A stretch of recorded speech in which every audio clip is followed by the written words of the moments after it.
Motorbanca nga giluwanan sa siyam ka mga mananagat nga taga Talima, Olango Island ug gikan sa Palawan aron Managat, Natikyaob. Siluan mayroon din sa report. Kasamtangan karong luwan sa usa ka cargo vessel nga may biyahe paingon sa Iloilo ang siyam ka mga mananagat nga sakay sa Natikyaob nga motorbangka. Sa telephone interview sa usa sa mga mananagat nga si Efraim Patalinghog, iyang gibutyag nga padung naunta silang muuli sa Talima, Olango Island.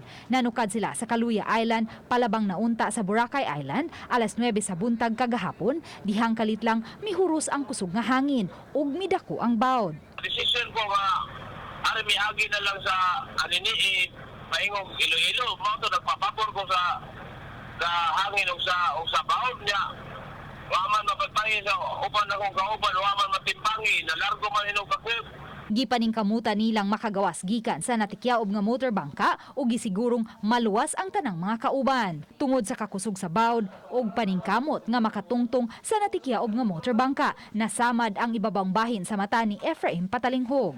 Ako gisiguro ako gipangyapo ang mga tubig crudo ako gigaylag pisi ako gisikop ang mga container sa tarik para nga mulutang ang pambot para makatungtong-tungtong ni kay simple kuyawal ni kay nakukudlaon pasig na ay pating. Usa ka cellphone, flashlight ug pipila ka mga gagmayng butang lang ang ilang nada ug mao kini ang ilang gigamit sa pagkontak sa taga Coast Guard ug pagsenya sa mga moagi nga barko hangtod nga sila naagian ug na rescue.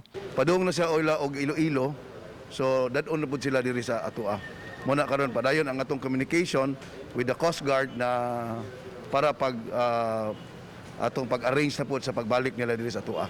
Matod ni Talima Barangay Captain Virgilio Danyo, ubay-ubay sa mga mananagat sa ilang barangay ang mulabang paingon sa Palawan aron didto Managat.